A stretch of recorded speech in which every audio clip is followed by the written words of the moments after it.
Realizations and Reflections. This is Glenaville, your host for today. And today's topic, spring brings a fresh start. Spring is almost here.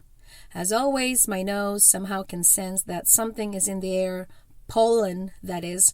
My allergy has been acting up lately. As we all know, the spring season is usually associated with flowers budding and trees blooming. The gloomy days and winter coats will eventually be put away. Not to forget, we also attach spring with cleaning. It's that time of the year again when we must reassess our wardrobe, because I hate being chained in bed even if I don't feel well. A few days ago, I decided to rearrange my closet and went through my wardrobe. No, I don't consider myself as an extreme minimalist, but rather I prefer owning a few items that I can wear time after time that remain classy and relevant. Dressing up is less complicated, and it doesn't use much of your brain capacity to select the kind of outfit to wear. How about you? When was the last time you have honestly went through your closet and started eliminating and giving away the clothes you have not worn or enjoyed wearing because it's no longer your style? Prioritization and elimination are still my theme for this year. Sometimes we become too overwhelmed and overly stressed because we don't have our priorities aligned with what truly matters and what we truly believe. But as the Apostle Paul had reminded us, with food and clothing, we must be content. That's where the simplicity lies, and the beauty in life is in learning to live with contentment. The next priority, maybe this spring, is that we constantly have to set up a healthy boundary. Let me remind you once again that a boundary is not for you to feel superior or as though you think highly of yourself. Not at all. For some odd reason, people have a misconception that placing a healthy boundary is simply thinking that you are above everyone else.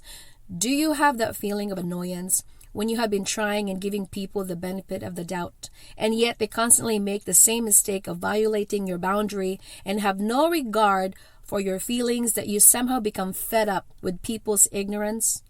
One of the greatest things about growing older is that you will eventually come to a point in your life where you no longer care too much about having 30 friends or so. Looking back, as I pondered my life, I have always kept a small circle of friends because I somehow knew that I did not need 15 friends or more when they were not genuine enough to be around with. Proverbs 18:24 says, "A man of many companions may come to ruin, but there is a friend who sticks closer than a brother." All you need is a one true friend, a genuine one, authentic one. Therefore, stay away from fake friendships and cultivate the real ones, even some of the family members in your life. Isn't it sad that we are surrounded by some individuals who have no identity, that they will emulate you and start copying you? Sadly, narcissists usually have no sense of identity. They mirror you and start imitating your style and the way you do things. You are your own unique identity, and you must embrace and cultivate the kinds of traits God has given you. Everyone else is taken, and you're only doing yourself a disservice for trying to be someone else that you're not. So why not know thy oneself? According to Aldous Huxley, and he quotes, "There is only one corner of the universe you can be certain of improving, and that's your own self." End quote. Wouldn't you agree that once you know who God made you to be and you start owning who you are, the less likely you'll be prone to adapt to society or fit in a mold where you know it's an inaccurate and erroneously wrong? From my previous podcast, where I shared about never being afraid to shake the status quo and staying curious about the world around you by learning about your likes and dislikes, knowing what matters to you the most, by not conforming to a society's standard. Take the good and sieve out the bad and the rotten. Therefore, if you don't know your principles, you are most likely to follow the dictates of others, even if deep down your core it's not what you stand for. Spring is also a time to enhance your communication skills or any skills you want to develop. Another part of my priority this year is to improve on my communication skills, especially listening to understand instead of responding, because I like to hear myself speak. The majority of our marital problems, any relational problems, are lack of communication thereof. Teaching our children to communicate at a young age is probably one of the greatest gifts we can ever provide for them so that they will have an advantage in life.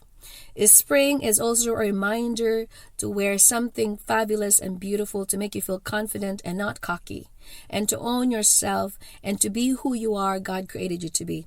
It's about time to get out of your head, as I always do in my head, trying to overanalyze things. Should I start something or should I not? Procrastination, my friend, is really the robbery of starting anything. Start even if you are not ready. Even if you don't feel confident enough. I think spring is a good time to start something new.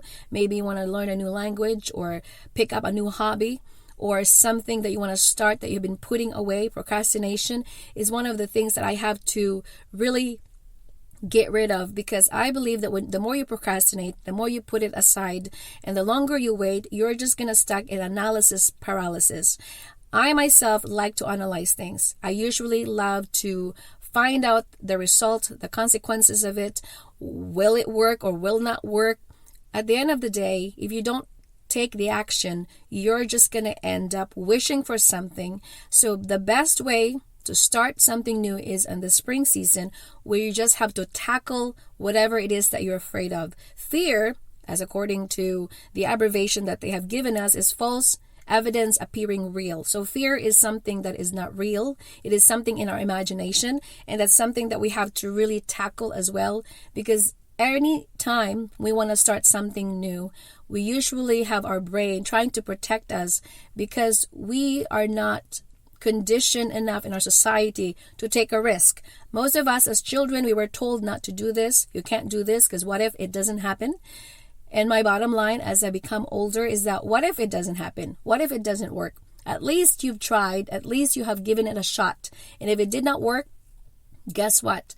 You're not a failure for even trying. The fact of the matter that you just tried and you put your foot down and you took a risk into something that you have not done before, that in itself is a success. People might have a misconception of what success is. Success doesn't mean that you have already achieved something. It's about learning and trying your best. And if it does not work, find something else that you would love to do in your life. The same thing with riding a bike. When you ride a bike the first time, I rode a bike when I was probably in my 30s. That's when I started learning a bike. And I know it's a little old because I was not allowed to ride a bike when I was a lot younger. But the matter of the fact that I want to make a point is that riding a bike, it doesn't happen one day. You have to do it constantly, continuously.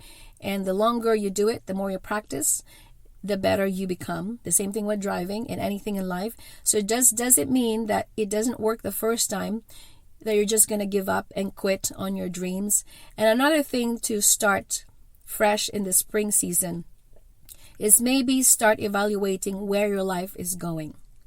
I am here to tell you that all you have is yourself. Self-improvement for me is the greatest investment you can give on yourself. Learning something new. Stop wasting your time on petty things in life. Do not pacify the negativity in your life. If it does not contribute to your growth, eliminate it, get rid of it. For me, I have made a Lent. I know you're not really Catholic. I'm not really Catholic any longer, although Catholic is still a Christian. So Lent season is usually giving up on meat or something else. For me, in 40 days, I'm just going to give it out there, I have decided not to look at my cell phone as much as I could, or be on my YouTube channel or my social media. Now, you could do something else other than removing yourself from binge watching over the things that you no longer contribute to you. You can do however you want it to do, but for me, that is my Lent. I have decided to not spend too much time on my social media and be more focused on journaling and picking up some shows that I have missed, because lately I have discovered that we are so addicted to our cell phone and to our social media that we no longer have the ability to live life. We're just simply like robots, unaware, unconscious of what we're doing. And it's really sad because we just don't know how much time I have wasted always browsing through the internet, and sometimes you become so bored that you have no idea that you're actually just mindlessly doing things that are not contributing to your future. And so part of the things that I like to do on spring is to really be mindful of where my time is going and how I spend my time, because as I said, once you lose your time, it's gone. It's something that you cannot take back. Each one of us are given 24 hours, 7 days a week, and it is a gift from God. It is up to us whether we use it wisely or we squander it in a way that it does not going to help us improve our lives. Improving our lives is the only thing that we can control.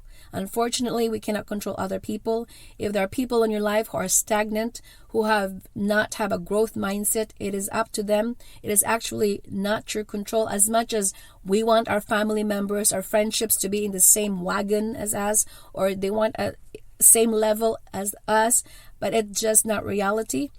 But we cannot really force them to be in our same level. This is why majority of us are stagnant, or we become so complacent, because we adapt to our environment. But you can change your environment, not location. You can do however you need to do in your life. Read good books, listen to a good podcast that's going to stimulate your brain, enhance your self-development, and of course by the help of God, because our confidence is not in ourselves but in God alone. And the moment you really read God's word, it gives you the understanding and the insight and the ability to know, and discernment to know which one is good and which one is not. The wisdom of the Lord is different from the wisdom of man. For God is the one who gives wisdom. He gives us the insight of how to do life. And the Bible is the most practical word, and it's the most practical tools that we can use